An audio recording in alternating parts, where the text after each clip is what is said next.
A day before our annual trip, my son texted, "Don't come to the lake house. My wife's parents need the master suite. You can watch the dogs at home." I didn't argue. I called a developer and sold the land for cash that afternoon. When they pulled up with their luggage, the house. "I'm glad to have you here.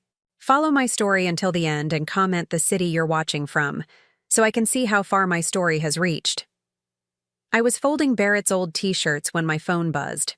38 years of being his mother, and I still kept some of his clothes in my linen closet. The faded baseball shirts from high school, a college sweatshirt with a small tear in the sleeve that I'd offered to mend a dozen times. He never wanted them back, but I couldn't bring myself to donate them either. The message appeared on my screen like a slap across the face. "Stay home and watch the dogs. Sarah's parents need the master suite. We'll handle everything this year." I read it 3 times before the words actually sank in. My hands started trembling, and I had to sit down on my bed. The same bed where Robert and I used to plan those lake house weekends, where we'd lie awake excited like children on Christmas Eve, talking about all the memories we'd make with our family. Barrett was talking about our annual 4th of July weekend. 34 years we'd been going to that lake house. 34 years of tradition, of family barbecues, of watching fireworks reflect on the water while 3 generations sat together on the dock Robert built with his own hands. Watch the dogs.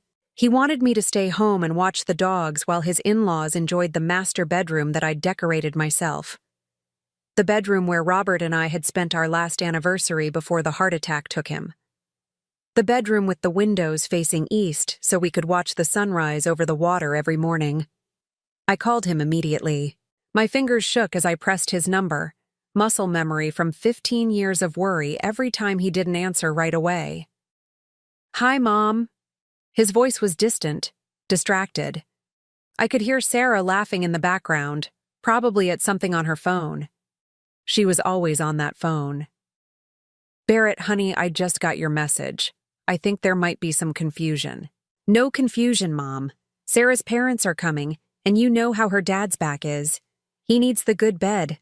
The guest room would be too uncomfortable for them." The guest room. He was talking about the guest room like I was a guest in my own family tradition. Like I was some distant relative who should be grateful for whatever corner was left over. "But Barrett, this is our weekend. Our family weekend. We've been planning this since Easter. It's still family weekend. Maybe it would be better if you sat this one out. Sarah's been really stressed about hosting her parents, and you know how she gets." Yes, I knew exactly how Sarah got. I'd watched her manipulate my son for 9 years, slowly cutting away pieces of him until I barely recognized the boy who used to call me every Sunday just to chat. The boy who used to bring me flowers on Mother's Day, not because he had to, but because he wanted to see me smile. "Barrett, I bought all the groceries yesterday. They're sitting in my refrigerator right now. I made my famous potato salad, the one your father always loved. I picked up those expensive steaks you like." Silence. Then, quietly, "Maybe you could drop them off tomorrow morning? Before we get there?" Drop them off. Like a delivery service. Like hired help. "I've been organizing this weekend for 34 years, Barrett, since you were 4 years old. Since before Sarah was even in your life." "Mom, don't make this about Sarah. This is just what works best for everyone." Everyone except me. But I didn't say that. I'd learned over the years that pointing out my own needs only seemed to annoy him more. "What about tradition? What about the photo we always take on the dock? We have 33 years of those photos, Barrett. 33 years of our family together in that same spot. We can take a photo next year." Next year. As if next year was promised. As if I'd still be welcome next year. Or if there would even be a next year for us. I was 62 years old.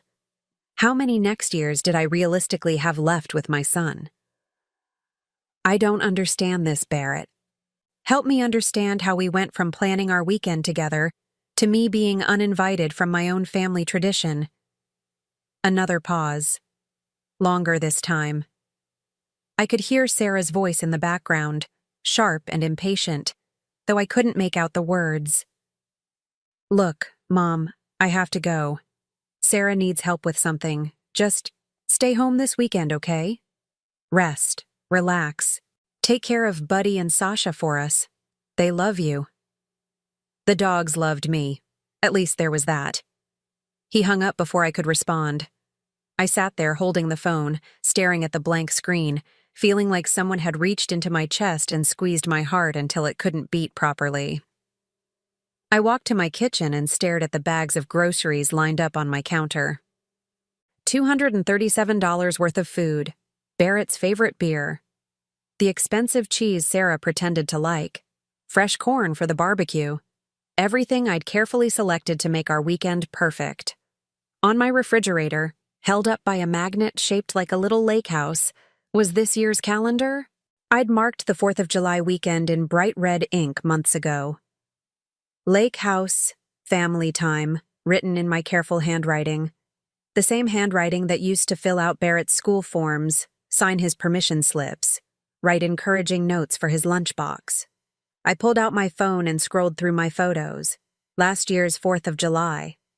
There we were on the dock, Barrett and Sarah and me. Barrett looked tired, but he was smiling. Sarah looked bored, but she was there. I looked happy, genuinely happy, because for that one moment, it felt like we were still a family. The photo from 2 years ago showed a different story. Barrett's smile was more forced. Sarah was checking her phone even in the picture. But we were together. We were trying. 3 years ago, 4 years ago, 5 years ago, right after Robert died. Barrett had his arm around me in that one, holding me up during my first holiday season without his father. He'd been so gentle with me then, so protective. When had that changed? When had I become the burden instead of the beloved? I set my phone down and walked to the window that faces the street. From here, I could see Mrs. Henderson next door watering her roses. She'd lost her husband 2 years after I lost Robert. We'd become friends in the way that widows do, bonding over the particular loneliness of sleeping in beds that used to be shared. Mrs. Henderson had 3 daughters. All 3 called her every week. All 3 included her in their holiday plans. She spent Christmas bouncing between houses, complaining good-naturedly about being too busy to rest. I used to envy her, though I tried not to let it show. Now I wondered what she would think if she knew that my only child had just uninvited me from the family tradition I'd spent 34 years building. I turned away from the window and found myself staring at the empty picture frame on my mantel. Every year, I put the new lake house photo in that frame. It was already waiting for this year's picture, the one that apparently wouldn't include me. My phone buzzed again. For a moment, my heart leaped. Maybe Barrett had changed his mind. Maybe he'd realized how cruel his message had been. It was Sarah. Hi, Marion. Just wanted to confirm you're okay with watching Buddy and Sasha this weekend. They've been so anxious lately, and you're so good with them. We really appreciate it. She was thanking me for being demoted to dog sitter. She was expressing gratitude for my humiliation. I didn't respond. I couldn't trust myself to type anything that wouldn't make things worse. Instead, I walked to my bedroom and pulled out the small suitcase I'd already packed for the weekend. 3 days' worth of clothes, carefully chosen. My comfortable jeans for morning coffee on the deck. The sundress Robert always said brought out my eyes. My swimsuit, because even at 62 I still loved floating in that lake, feeling weightless and free. I unpacked everything slowly, hanging each item back in my closet like I was putting away pieces of a dream I'd been foolish to believe in. The lake house had been our sanctuary. After Robert died, it became my lifeline. The place where I still felt connected to the family we used to be. The place where Barrett still laughed at my stories, where Sarah occasionally let her guard down enough to seem almost human. Now they wanted to take even that away from me. I sat on the edge of my bed and realized something that made my stomach clench with a cold, hard certainty. This wasn't about Sarah's parents. This wasn't about comfort or convenience. This was about erasing me. Barrett wasn't just uninviting me from one weekend. He was testing the waters, seeing how easily he could push me out of our family traditions. seeing if I'd fight back, or if I'd simply accept whatever scraps of attention he was willing to throw my way. The worst part was, I probably would have accepted it. I probably would have shown up tomorrow morning with my bags of groceries, handed them over with a smile, and driven home to spend the holiday weekend alone with 2 dogs who weren't even mine. I probably would have done exactly what he expected me to do. But as I sat there in the growing darkness of my bedroom, something inside me shifted, a small, hard kernel of anger that I hadn't felt in years. Not the quick flash of irritation that comes and goes, but something deeper. Something that tasted like self-respect. I picked up my phone and scrolled through my contacts until I found the number Helen Henderson had given me last month. The developer who'd been trying to buy properties in the Lake District. The one she'd mentioned was paying cash, closing quickly. Before I could change my mind, I pressed call. A man answered on the second ring. Davidson Development. This is Mike. Hello, I said, surprised by how steady my voice sounded. I have a lake property I'd like to sell immediately. Mike Davidson arrived at my house 43 minutes after I called him. I'd spent those minutes pacing my living room, second-guessing myself with every step. What was I doing? This was insane. You don't sell a lake house worth $750,000 because your feelings got hurt. But then, I'd catch sight of Barrett's old school photos lining my hallway, and the anger would surge back. 22 years of parent-teacher conferences I'd attended alone after Robert died. 22 years of being both mother and father, cheerleader and disciplinarian. 22 years of putting Barrett first, only to be told I should stay home and watch the dogs. Mike was younger than I'd expected, maybe 45, with kind eyes and calloused hands that spoke of actual work rather than just office deals. He sat across from my kitchen table, spreading out papers while I made coffee with hands that still trembled slightly. Mrs. Patterson, I have to ask, are you sure about this? Waterfront property like yours, it's usually a family legacy kind of thing. I set his coffee cup down harder than necessary. It was supposed to be. He glanced up at something in my voice. Trouble with the family? You could say that. I pulled out my phone and showed him the photos I'd been scrolling through earlier. 34 years of 4th of July weekends. 34 years of making that place the center of our family's world. Mike studied the photos, his expression softening as he took in decades of smiling faces, birthday parties, graduation celebrations. Beautiful property. Beautiful family. What changed? I almost laughed, but it would have sounded bitter. My son got married. That wasn't fair to Barrett, and I knew it even as I said it. The changes had been gradual, so slow I'd barely noticed them happening. Like watching someone you love disappear piece by piece, until one day you wake up and realize they're a stranger wearing a familiar face. The house was my husband's dream, I found myself saying.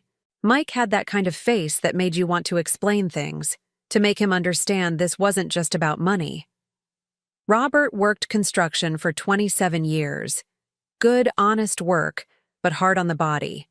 He used to drive by lakefront properties on weekends, especially this one piece of land that had been in the same family for generations. I got up and pulled a photo album from my bookshelf.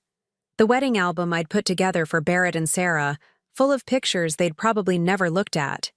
There, tucked in the back, was the photo I wanted. Robert standing in front of a for sale sign, grinning like he'd won the lottery. He'd been setting aside money for 15 years. $20 here, $50 there. Never told me about it until Barrett graduated college. Then one day he comes home and says, Marion, pack a bag.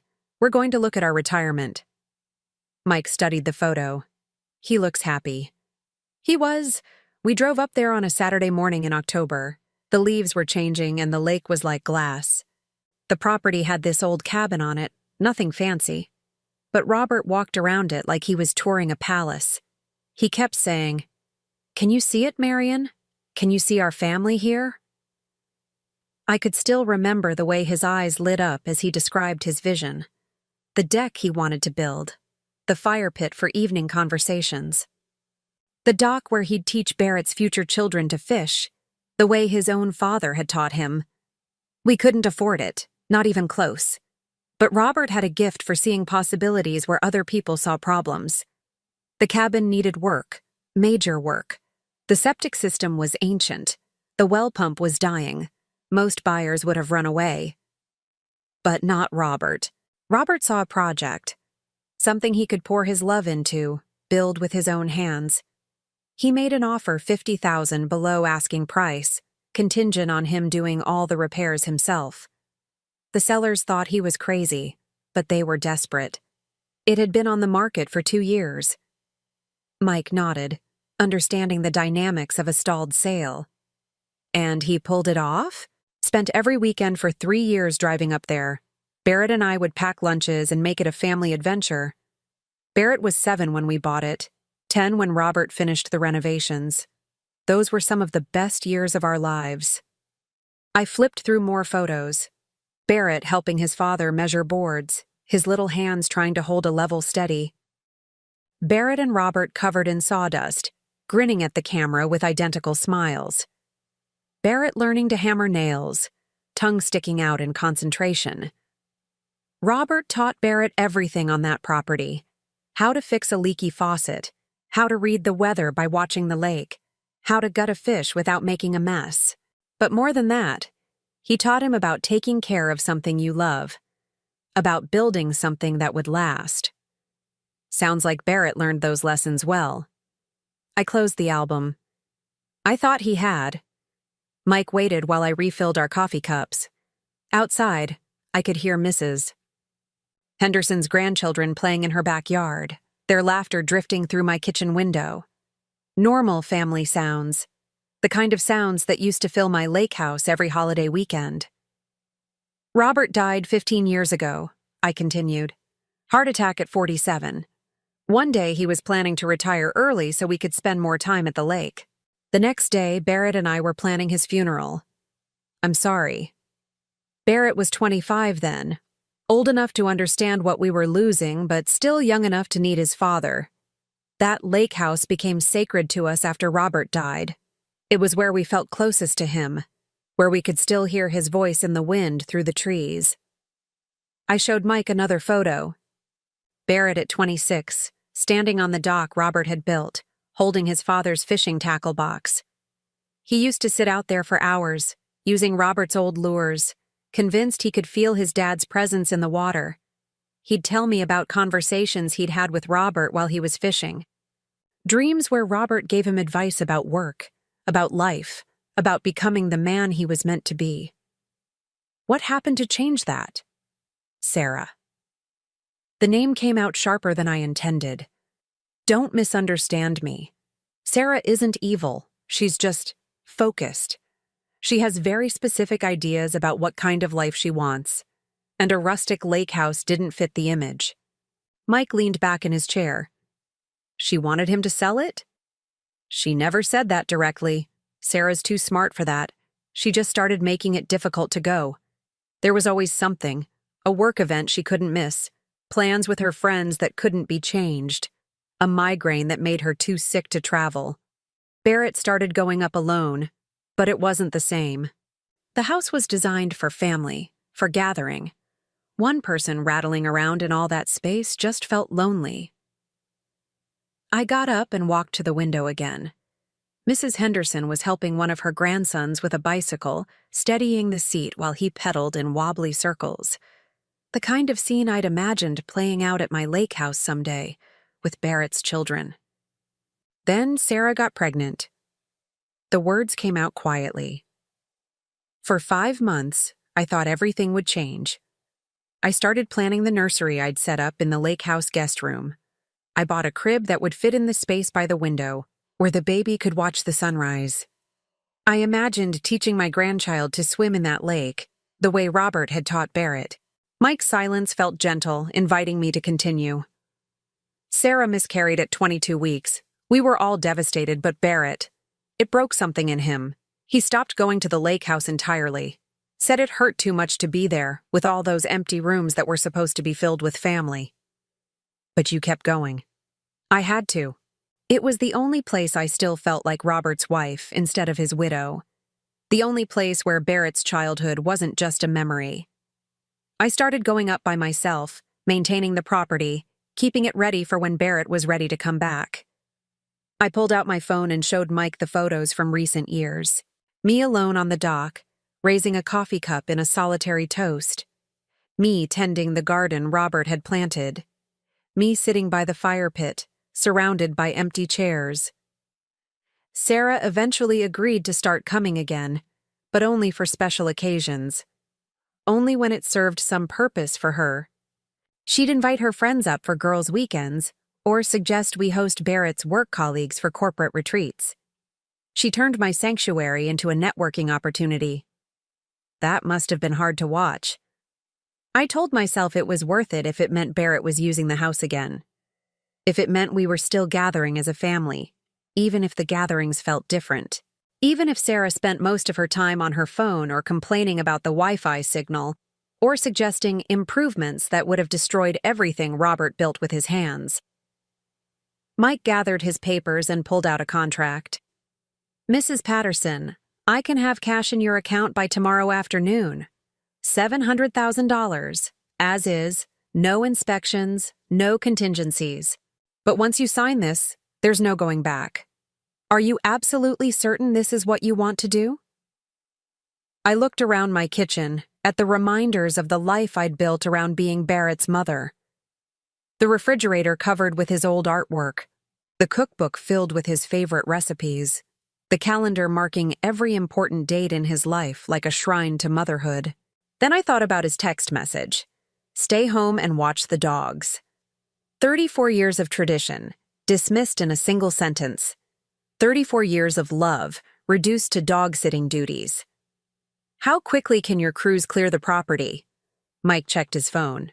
If you sign today, we could have demo crews there by Monday morning. The old cabin will be gone by Wednesday. I picked up the pen, my hand steady now for the first time since Barrett's message had shattered my afternoon. Where do I sign? I didn't sleep Thursday night.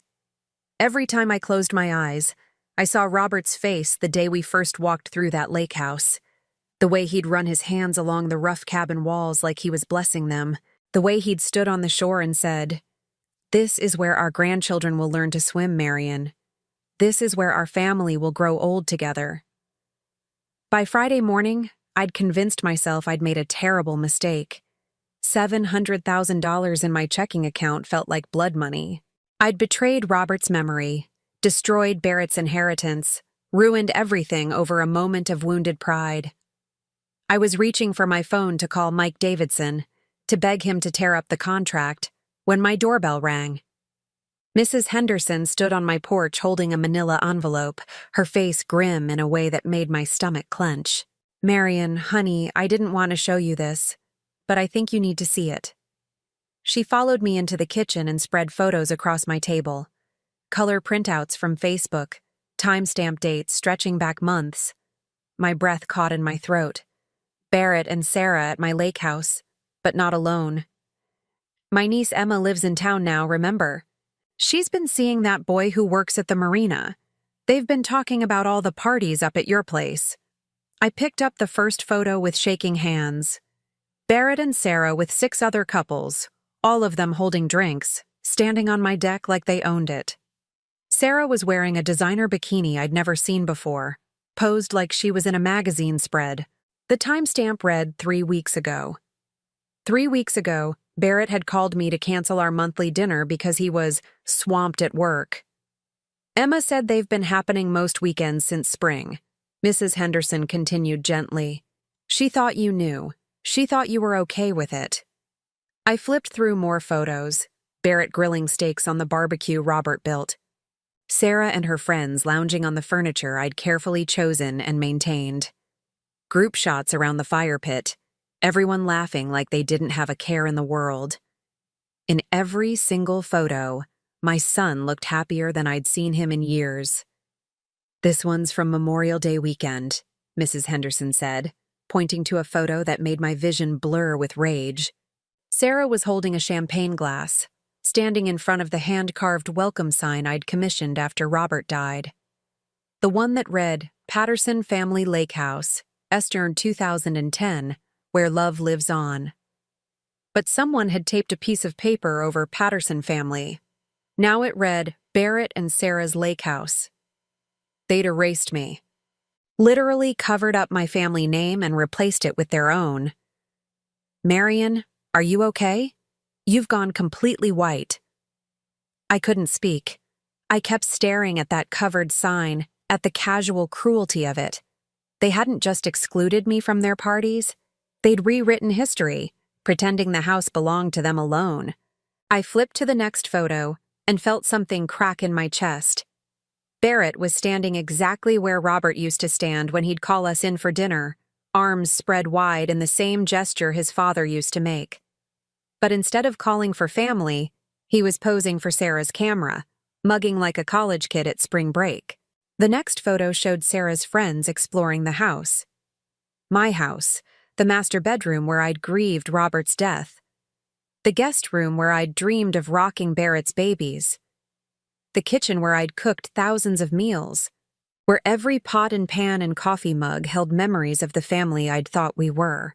Emma said Sarah told everyone it was their family's vacation house, Mrs. Henderson said quietly. She never mentioned you at all.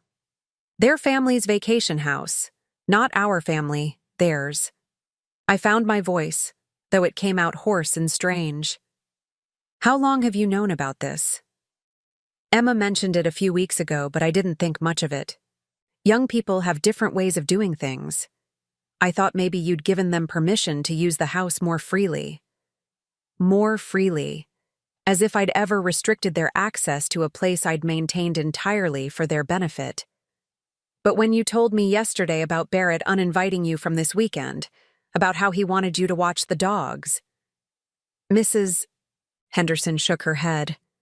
I realized Emma's stories didn't match what you were telling me, so I asked her to show me the photos. I stared at a picture of Sarah raising a toast, surrounded by friends I'd never met, in the living room where Robert and I used to play cards on rainy afternoons. The caption underneath read, Living our best lake life. So grateful for this perfect escape. Perfect escape? From what? From me? There's more, Mrs. Henderson said reluctantly. She pulled out her phone and showed me a screenshot of a text conversation. Emma's boyfriend sent this to her yesterday. The messages were between two people I didn't recognize, talking about this weekend's plans. Barrett said his mom finally won't be there this time. Thank God. Sarah said she's been trying to figure out how to get rid of her all summer. What's the deal with that? It's not even the mom's house anymore, right? I guess technically it is, but Sarah said Barrett's working on that. Something about getting her to sign it over or whatever. The phone slipped from my numb fingers. Getting me to sign it over.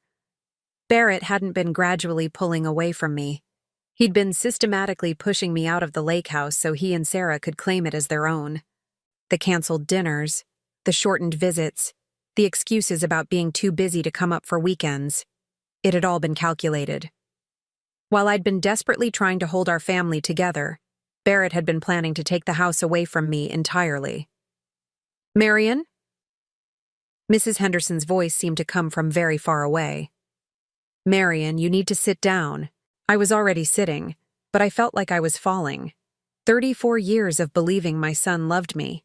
34 years of sacrificing for him, working extra shifts to pay for the house maintenance, skipping my own needs to make sure he always had a place to escape to.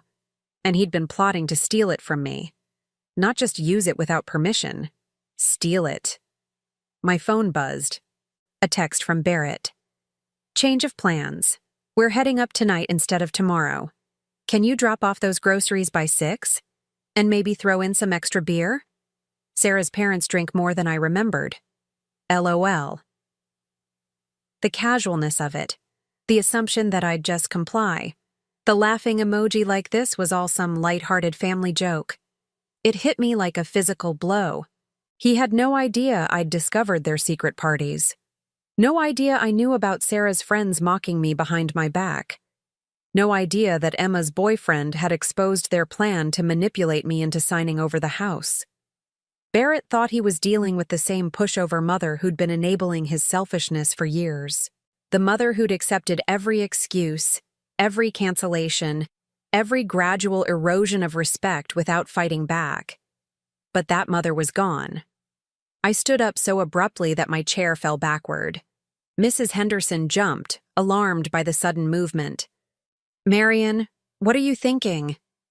I was thinking about Robert building that dock board by board. I was thinking about Barrett as a 7-year-old, hammer in his tiny hands, so eager to help his father create something beautiful. I was thinking about all the love and hope and dreams that had gone into that house, now reduced to a party venue for people who'd never even met the man who built it. I was thinking about Sarah covering up my family name like I was something to be ashamed of. "I need to make a phone call," I said, my voice deadly calm. I dialed Mike Davidson's number. He answered immediately, like he'd been expecting to hear from me. "Mrs. Patterson? Having second thoughts?" "Actually, I have a question about timing. How quickly can you get those demolition crews to the property?" "Well, we were planning to start Monday, but if you need it faster." "I need them there tomorrow, Saturday morning, early." A pause. "That's going to cost extra for weekend crews." "I don't care what it costs." Another pause. "May I ask why the rush?" I looked at the photos scattered across my kitchen table. Barrett's smiling face in every single one, celebrating in the house his father had built while systematically erasing me from the story. "Let's just say I want to surprise my family." I hung up and turned to Mrs. Henderson, who was staring at me with a mixture of concern and admiration. "You're really going to do this?" I thought about Barrett's text message, about him ordering me to deliver groceries like hired help, while he and his wife entertained her parents in the master bedroom that still smelled like Robert's aftershave. I thought about Sarah's friends laughing about finally getting rid of me. I thought about the covered sign, my family name hidden like something shameful. "Helen," I said, and my voice was steadier than it had been in years. "Would you like to drive up to the lake with me tomorrow morning? I think you'd enjoy the show." Her eyes lit up with something that looked suspiciously like anticipation. "What time should I be ready?" I checked my watch. Barrett would be arriving at the house in approximately 18 hours, expecting to find his usual playground waiting for him. Instead, he was going to find something very different. 7 a.m., I said. "And bring your camera. I have a feeling this is going to be a weekend none of us will ever forget." The sound of construction equipment echoed across the lake like thunder. I sat in my car at the end of the long driveway, Mrs. Henderson beside me, watching 3 bulldozers tear into the house Robert had rebuilt with his own hands.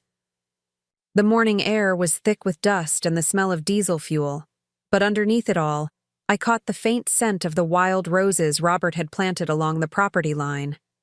They would be gone by noon, too. "Are you sure about this, Marian?"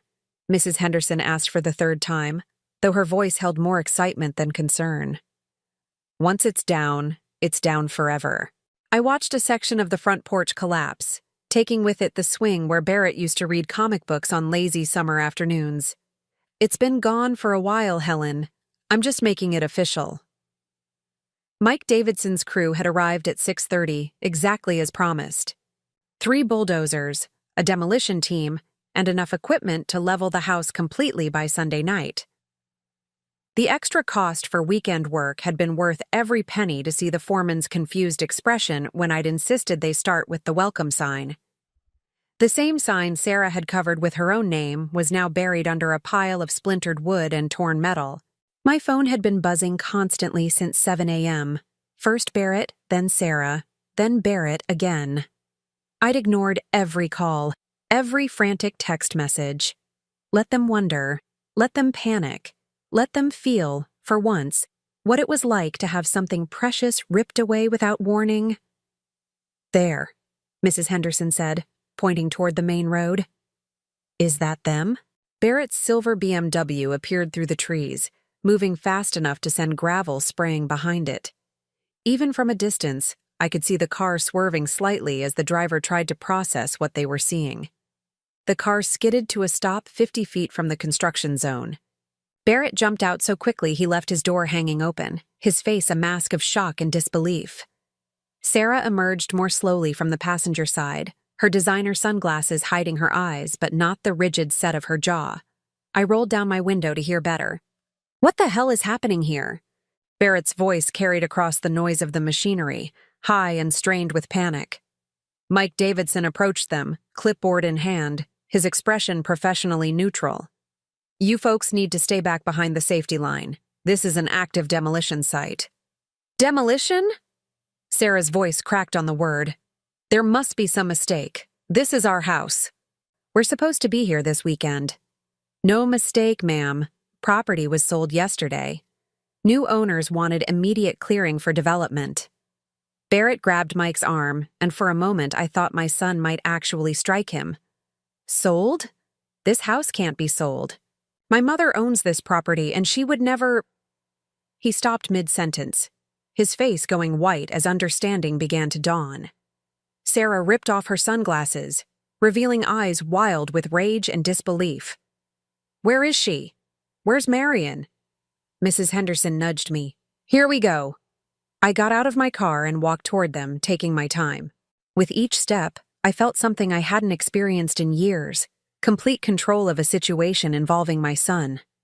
For once, Barrett was the one scrambling to understand. For once, he was the one with no power to manipulate the outcome. "Mom!" Barrett rushed toward me, his face desperate. "Mom, what's happening? Please tell me this is some kind of misunderstanding." I stopped just outside the safety perimeter, close enough to see the fear in his eyes, but far enough away that the construction noise would force him to really listen. "No misunderstanding, Barrett. I sold the house." "You what?" Sarah's shriek pierced through the rumble of machinery. "You can't sell this house. We have plans. We have people coming." "Yes, I heard about your plans." I pulled out my phone and showed them the Facebook photos Mrs. Henderson had printed. "Quite the party you had last month, and the month before that, and apparently every weekend since spring." Barrett's face cycled through confusion, recognition, and finally something that might have been shame. "Mom, I can explain." "Can you explain this?" I showed him the photo of the covered welcome sign. "Can you explain why Sarah felt the need to hide our family name?" Sarah stepped forward, her composure cracking completely. We were just having some friends over. It wasn't supposed to be a big deal. Friends I'd never met. In a house you told them belonged to you." I kept my voice level, almost conversational. "Tell me, Sarah, when exactly were you planning to have Barrett convince me to sign the deed over to you?" The question hit like a slap. Barrett actually staggered backward. Who told you that?" "Does it matter? The point is, while I was buying groceries for our family weekend, you two were plotting to steal my home." "It's not stealing." Sarah's voice rose to nearly a scream. "Barrett deserves that house. You're just a bitter old woman who can't let go." Mrs. Henderson gasped audibly from behind me, but I felt nothing but cold satisfaction. Finally, Sarah was showing her true face. "You're right," I said calmly. "Barrett does deserve a lake house. He should build one himself, with his own money, the way his father built this one. The way real men provide for their families." Barrett flinched like I'd struck him. "Mom, please, we can work this out. Whatever you want, whatever you need." What I needed was respect. The words came out harder than I'd intended. What I needed was to be treated like family instead of like hired help. What I needed was for my son to defend me when his wife called me a bitter old woman. "I never," Barrett started, but I cut him off. "You stood there and let her say it, just like you've stood there and let her disrespect me for 9 years. Just like you stood there and let her erase our family name from the sign your father's memory built." Sarah stepped between us, her face twisted with fury. "Robert's dead, Marion. He's been dead for 15 years. This obsession with his memory is pathetic." The words hung in the air like smoke. Even the construction crew seemed to pause for a moment, sensing the violence of what had just been said. Barrett's face went gray. "Sarah, don't—" "No, Barrett. Someone needs to say it. Your mother has been holding this family hostage with a dead man's ghost for years. We can't move forward. We can't make our own memories. We can't even use our own property without her hovering around like some kind of sad, desperate widow. I stepped closer to Sarah, close enough to see the spittle at the corners of her mouth, the rage that had been building behind her perfect facade for years. You're absolutely right, Sarah. Robert is dead, but his love for this family was real. His sacrifice to build this place was real, and his son's respect for that sacrifice used to be real too. I turned to Barrett, who looked like he wanted to disappear into the ground. Your father spent 3 years of his life rebuilding this house. He worked every weekend, came home exhausted and covered in sawdust because he wanted to give you something permanent, something that would last. He dreamed of teaching your children to fish off that dock, the way he taught you. Barrett's eyes filled with tears, but I wasn't finished. He never got to meet those grandchildren. He never got to see you become a man. But he believed you would honor what he built here. He believed you understood the difference between earning something and taking it. I did understand, Barrett whispered. I do understand. No, you don't. I shook my head sadly. If you understood, you wouldn't have plotted to steal this place from me. If you understood, you wouldn't have let your wife mock your father's memory. If you understood, you would have built something of your own instead of trying to take mine. Sarah laughed, a harsh sound that cut through everything else. Built something of his own? With what money? Barrett can barely afford his car payments, much less buy lakefront property. The admission hung between us like a confession. Barrett's financial struggles, the debt I suspected but had never asked about, the reason they needed my house instead of buying their own. Is that true, Barrett? I asked quietly. He couldn't meet my eyes. Things have been tight lately. Sarah's spending, my job market, the house payments. So you thought you'd solve your money problems by stealing from your mother. It wasn't stealing, he exploded finally. You're going to die someday anyway. I'm your only child. That house should come to me. The words echoed across the construction site. Should come to him. Like my love, my sacrifice, my years of maintenance and care meant nothing. Like I was just an inconvenient obstacle between him and his inheritance. I looked at my son, really looked at him, and realized I was seeing a stranger. The little boy who'd helped his father build this place was gone, replaced by a weak, greedy man who felt entitled to things he'd never earned. You're right, Barrett. Someday I will die. And when that day comes, you'll inherit whatever I choose to leave you. I gestured toward the demolition site, where the last wall of the house was coming down in a shower of dust and memories. Today isn't that day, and this isn't that house. Sarah grabbed Barrett's arm, her face desperate now instead of angry. Do something. Stop them. This is our future they're destroying. But Barrett just stood there, watching bulldozers bury 34 years of family history under piles of debris. His face was blank, shocked, like he was seeing the consequences of his choices for the first time. The bulldozers will be finished by tomorrow evening, I said, turning to walk back to my car. I'll have the property cleaned up and ready for the developers by Monday morning. Where are we supposed to go? Sarah called after me. We told people we'd be here. We have nowhere else. I stopped and looked back at them one last time.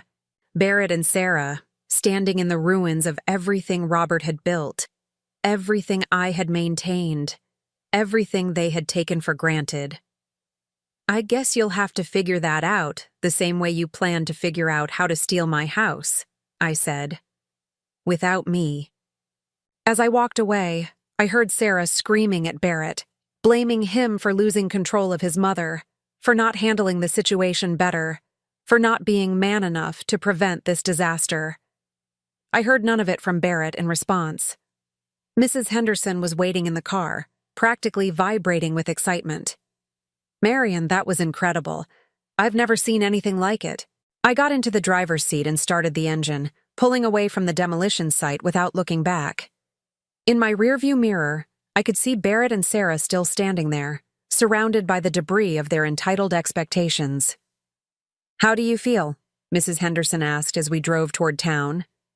I considered the question as we passed the marina where Robert used to buy bait, the ice cream stand where Barrett had celebrated his first successful fishing trip, the general store where 3 generations of my family had bought supplies for countless lake weekends.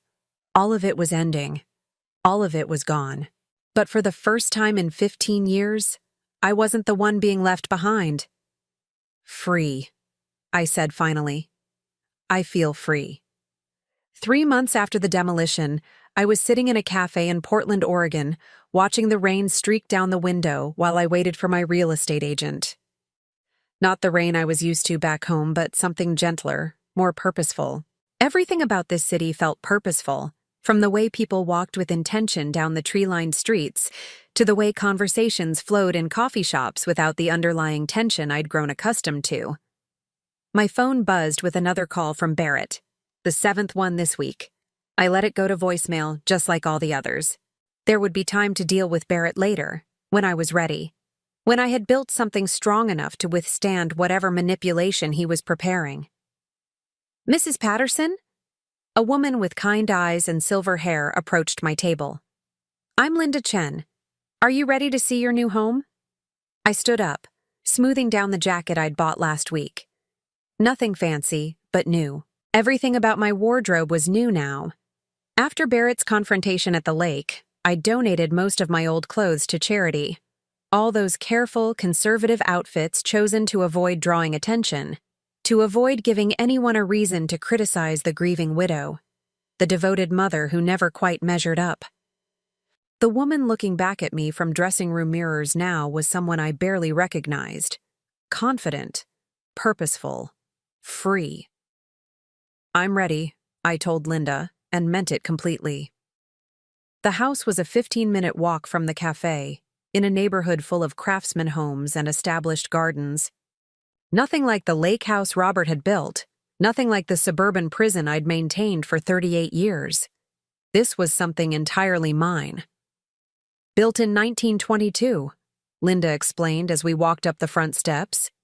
"The previous owner was an artist. She lived here for 47 years before moving to assisted living." The front door opened onto hardwood floors that gleamed in the afternoon light, large windows, built-in bookshelves, a fireplace that actually worked instead of just providing decoration. The kind of house where people lived intentionally, where every room had a purpose beyond just filling space. "The kitchen was updated 5 years ago," Linda continued, leading me through rooms that felt like possibilities instead of obligations. "All the appliances are included." I ran my hands along the granite countertops, imagining cooking meals for one without guilt. No more preparing elaborate dinners that went unappreciated. No more buying Barrett's favorite foods in case he decided to visit. No more organizing my entire life around someone else's unpredictable needs. "There's something else I think you'll love," Linda said, opening a door I hadn't noticed. The room beyond was flooded with natural light from a wall of windows facing north. Built-in easels lined one wall. Storage cabinets filled another, a workspace designed for creation, for pursuing something meaningful instead of just maintaining what already existed. "The previous owner was a painter," Linda explained. "She said this room gets the most beautiful light in the afternoons." I stood in the center of the studio, feeling something I hadn't experienced since Robert died. Possibility. Not the careful, tentative hope of maybe someday, but the immediate electric sense that my life could be different starting right now. "I'll take it," I said without hesitation. Linda blinked, clearly not expecting such a quick decision. "Don't you want to think about it? Discuss it with your family?" "There's no family to discuss it with," I said, and the words didn't sting anymore. They were simply fact, no more painful than saying the sky was blue or the rain was wet. We spent the next hour filling out paperwork. Purchase price, $425,000. Down payment, $300,000 in cash. No mortgage, no monthly payments, no financial obligations to anyone but myself. When Linda asked about my plans for the property, I found myself talking about things I'd never said out loud before. About the pottery class I'd always wanted to take. About the garden I wanted to grow, focused on beauty instead of practicality. About the books I wanted to read without interruption, the movies I wanted to watch without considering whether someone else would enjoy them. "It sounds like you're starting a whole new chapter," Linda said as we shook hands on the deal. "More like a whole new book," I replied. That evening, I called Mrs. Henderson from my hotel room. She answered on the second ring, her voice bright with anticipation. "Marian, how's Oregon treating you?" "I bought a house today." Silence, then a delighted gasp. "You what? Tell me everything." I described the craftsman home, the artist's studio, the neighborhood full of people who minded their own business in the best possible way. As I talked, I realized I hadn't felt this excited about anything in years, maybe decades. "It sounds perfect for you," Mrs. Henderson said. "When do you move in?" "Next month. I'm having everything shipped from storage." I'd put most of my belongings in a storage unit after selling my house in Sacramento. Another decision that had shocked Barrett, though he'd been too busy dealing with his own financial crisis to protest much. "And Barrett? Have you talked to him?" I looked out my hotel window at the Portland skyline, lights beginning to twinkle as evening settled over the city. "He's been calling. I'm not ready to answer yet." "You don't have to be ready on anyone else's timeline, honey. Take all the time you need." After we hung up, I opened my laptop and scrolled through the photos I'd taken today. The empty studio, waiting for whatever I decided to create. The kitchen where I'd cook meals based on what I wanted to eat, not what someone else expected. The living room where I could arrange furniture for my own comfort instead of optimizing for visitors who rarely came. My phone buzzed with a text message. Not from Barrett this time, but from an unknown number. "Hi, Mrs. Patterson. This is Emma Henderson, Helen's niece. She gave me your number and said you might be interested in some information about Barrett and Sarah." I stared at the message for a long moment. Emma, the young woman whose boyfriend had exposed Barrett and Sarah's plan to steal my house. Part of me wanted to ignore it, to focus on moving forward instead of looking backward. But a larger part needed to know. "What kind of information?" I typed back. The response came immediately. "Sarah left Barrett 3 weeks ago, took half of everything and moved back to her parents' house. Barrett's been asking around town about you, trying to find out where you went." I set the phone down and walked to the window again. Sarah had abandoned Barrett the moment their scheme fell apart. Of course she had. Without my lake house to offer her friends, without the prospect of inheriting valuable property, Barrett had nothing to offer her except debt and disappointment. My phone buzzed again. "He's been telling people you had some kind of breakdown, that the stress of being a widow made you do crazy things. Thought you should know what story he's spreading." A breakdown. Barrett was rewriting history again, casting me as the unstable one while he played the long-suffering son dealing with his mentally ill mother. The same pattern he'd learned from Sarah. The same refusal to accept responsibility for his own choices. I typed back, "Thank you for letting me know." Then I blocked the number. Barrett's version of events didn't matter anymore. Let him tell whatever stories helped him sleep at night. Let him blame his mother for his failed marriage, his financial problems, his inability to build anything lasting on his own. The truth was simpler and more devastating than any lie he could construct. He had revealed himself to be someone I no longer recognized as my son. I spent the next week exploring Portland, learning the rhythms of a city that felt like home in ways I'd never expected. Coffee shops where people worked on laptops or read books without constantly checking their phones. Bookstores with knowledgeable staff who made recommendations based on actual conversation instead of just pushing bestsellers. Galleries showing work by local artists. People who'd chosen to create something beautiful instead of just consuming what others had made. On Thursday, I signed up for a pottery class at a studio 3 blocks from my new house. The instructor was a woman about my age who'd started making ceramics after her divorce, turning her need to create something with her hands into a second career that brought her more satisfaction than her first. Have you ever worked with clay before? She asked as I filled out the registration form. No, but I think it's time I learned. She smiled. Best reason to start anything. What made you decide on pottery? I thought about Robert's hands, always building something, always fixing what was broken. I thought about Barrett's hands, which had learned to take but never to make. I thought about my own hands, spent decades serving others, now ready to create something entirely for myself. I want to make something that will last, I said. Something beautiful that belongs only to me. The first class was the following Monday. I spent the weekend setting up my new house, arranging furniture and unpacking boxes with a sense of purpose I hadn't felt in years. No photo albums full of Barrett's childhood pictures. No shrine to motherhood in every room. Just my things, arranged for my comfort, in spaces designed for my life. Sunday evening, as I sat in my new living room with a glass of wine and a book I'd chosen simply because it interested me, my phone rang with Barrett's number. This time, I answered. Mom. His voice was smaller than I remembered, uncertain in a way that made him sound like a child again. Please don't hang up. I waited. Sarah left me. I heard. She took everything, the furniture, the car, even the dog, she said. His voice broke slightly. She said I was weak for letting you destroy our future. Our future. Even now, even after everything, he couldn't see that the future he'd planned had been built on theft and manipulation. I'm sorry your marriage failed, Barrett. Are you? The question came out sharper than he'd intended. Because it feels like you got exactly what you wanted. I set down my wine glass and looked out at the Portland skyline, at the life I was building 3 states away from everything I'd once thought mattered. What I wanted was a son who respected me enough not to steal from me.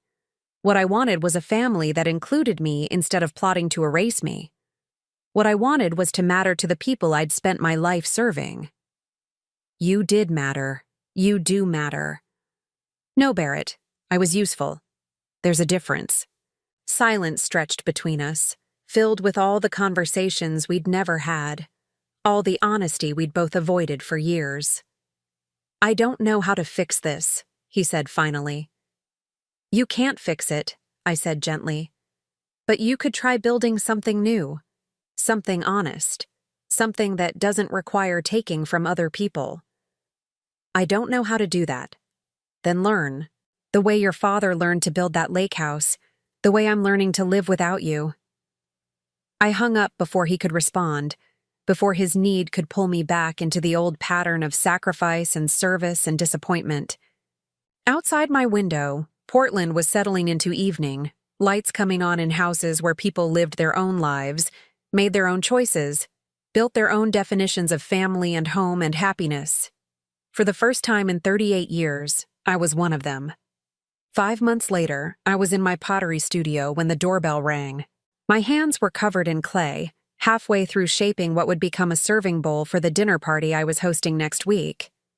My first dinner party in the Portland house, with neighbors who'd become friends, people who knew me as Marian the Potter, not Marian the disappointed mother. The doorbell rang again, more insistent this time. I glanced at the clock on the studio wall. 4:30 on a Tuesday afternoon. I wasn't expecting anyone. I wiped my hands on my apron and made my way to the front door, already irritated by the interruption. Through the frosted glass, I could see a familiar silhouette that made my stomach clench with old, unwanted reflexes. Barrett stood on my front porch looking like he'd aged a decade in 6 months. His hair was unkempt, his clothes wrinkled, and his face had the hollow look of someone who'd been surviving on fast food and very little sleep. Behind him sat a beat-up Honda Civic I didn't recognize, loaded down with boxes and garbage bags like he was moving his entire life. I opened the door but didn't invite him in. Hello, Barrett. Mom. His voice cracked on the word. I've been driving for 3 days looking for you. Mrs. Henderson finally told me you were in Portland. Helen shouldn't have done that. Please don't be angry with her. I told her it was an emergency. I studied his face, looking for signs of genuine crisis versus the manufactured urgency he'd used to manipulate me for years. He looked genuinely desperate, but that didn't necessarily mean anything had actually changed. What kind of emergency? He gestured vaguely at the car full of his possessions. I lost the house, lost my job, everything just... He swallowed hard. Everything fell apart after Sarah left. I'm sorry to hear that. Barrett blinked, clearly expecting more reaction. When none came, he stepped closer to the door. Mom, I was hoping. I need a place to stay. Just temporarily. Just until I can get back on my feet. There it was. The real reason for his cross-country pilgrimage. Not remorse, not genuine desire to repair our relationship, but need. Barrett needed something from me, so Barrett had come calling, just like always. I see. I know things ended badly between us. I know you're angry, but I'm still your son, and His voice broke again. I have nowhere else to go. I looked past him at the car full of his life's debris. Clothes and electronics and the detritus of a man who'd never learned to build anything lasting because he'd always assumed someone else would provide the foundation. Have you eaten today? He shook his head, relief flooding his features at what he interpreted as maternal concern breaking through. There's a diner 6 blocks down on Hawthorne. Decent food, reasonable prices. You should get something to eat and find a motel for the night. We can talk tomorrow. A motel? He stared at me like I'd suggested he sleep in a cardboard box. Mom, I can't afford a motel. I've got maybe $60 to my name. Then you should be more careful how you spend it. I started to close the door, but Barrett caught it with his hand. Wait, please. Just let me come inside. Let me explain what happened. Once you understand... I understand perfectly, Barrett.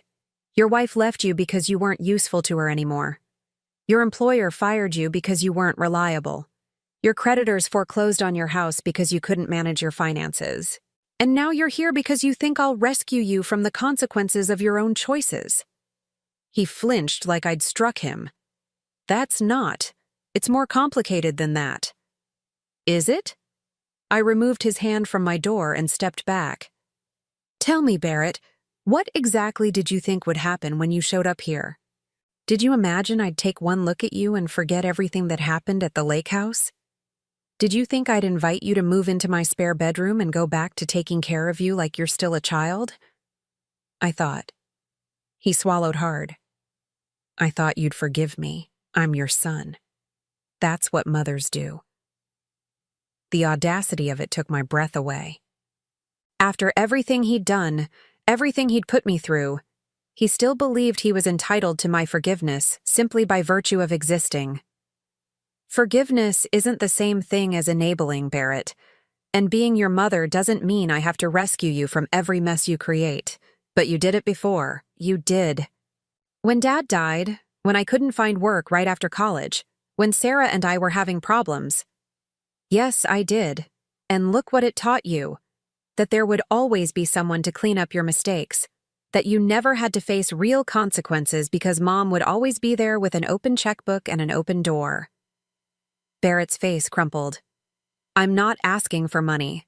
I'm just asking for a place to stay. A place to stay while you figure out how to rebuild your life using my resources. A place to stay while you eat my food, use my utilities, and slowly take over my space the way you took over the lake house. I wouldn't do that. You've already started. I gestured toward his car. You brought your entire life here without asking if you were welcome. You assumed I'd take you in because you assumed I'm still the same woman who spent 38 years prioritizing your needs over my own happiness. Barrett stared at me, his mouth opening and closing like he was trying to form words that wouldn't come. Finally, he found his voice. What happened to you? I grew up. I realized that loving someone doesn't mean letting them destroy you. I learned the difference between being a good mother and being a doormat. You sound like Sarah. The comparison hung in the air between us, meant to wound. Barrett still believed that calling me selfish, comparing me to the woman who'd manipulated him, would make me back down and return to my old patterns of guilt and accommodation. Instead, I laughed. Good. Sarah may have been a terrible wife and a worse person, but she understood something I took 62 years to learn. She understood that you don't owe other people your life just because they share your DNA. Barrett took a step backward, genuine shock replacing his calculated desperation. I can't believe you're saying this. Then you haven't been listening for the past 40 years. I started to close the door again, but Barrett's voice stopped me. What am I supposed to do? For the first time since he'd arrived, I heard something genuine in his voice. Not manipulation, not entitlement, but actual fear. The fear of a man who'd finally run out of people to use and places to hide. I softened my tone, though I didn't change my position. You're supposed to figure it out, Barrett, the way adults do. Get a job, any job. Find a room you can afford. Start building a life based on what you can earn instead of what you can take from other people. I don't know how to do that. Then learn. The same way I learned how to live without your father. The same way I learned how to live without you. Barrett stood there for a long moment, staring at me like he was trying to reconcile the mother he'd always known with the woman standing in front of him. The mother who'd always given in, always found a way to help, always put his needs first. That mother was gone, and we both knew it. If I do that, he said quietly, if I figure out how to build something on my own, would you? Could we ever? Have a relationship again? He nodded, hope flickering in his eyes for the first time since he'd arrived. I considered the question, really considered it. Not the automatic yes I would have given 6 months ago, but an honest assessment of what it would take for me to trust my son again. Maybe, I said finally, if you can prove that you've changed, if you can build something real without taking from other people, if you can show me that you understand what respect actually means. How long would that take? However long it takes. Maybe a year, maybe 5 years, maybe never. That's not up to me, Barrett. That's up to you. He stared at me for another moment, then looked back at his car, at the chaos of his collapsed life waiting for him. I love you, Mom. I love you too, I said, and meant it. But love isn't enough anymore. It has to be earned. Barrett nodded slowly, like he was finally beginning to understand the difference. He turned and walked back to his car, his shoulders slumped with the weight of actual responsibility. As he drove away, I caught a glimpse of his face in the rearview mirror. For the first time in years, Barrett looked like a man instead of a boy. Scared, uncertain, but finally forced to confront the real world without a safety net. I watched until his taillights disappeared around the corner, then went back inside to my pottery studio. My serving bowl was still waiting on the wheel, half finished but full of potential. I settled back onto my stool, wet my hands, and began to shape the clay again. Tomorrow, I would host my first dinner party for friends who chose to spend time with me because they enjoyed my company, not because they needed something from me. Next week, I would start an advanced pottery class where I'd learn new techniques for creating things that had never existed before. And someday, maybe Barrett would knock on my door again, not as a desperate man seeking rescue, but as someone who'd learned to build his own life, who could offer something to our relationship instead of just taking from it. Until then, I had my own life to live, my own dreams to pursue, my own clay to shape into something beautiful and lasting and entirely mine. Outside my studio window, Portland sparkled in the late afternoon light, a city full of people who'd learned to start over, to rebuild, to create something new from the pieces of whatever they'd left behind. I was one of them now. Finally, completely, beautifully one of them. Now I'm curious about you who listened to my story. What would you do if you were in my place? Have you ever been through something similar? Comment below, and meanwhile, I'm leaving on the final screen 2 other stories that are channel favorites, and they will definitely surprise you. Thank you for watching until here.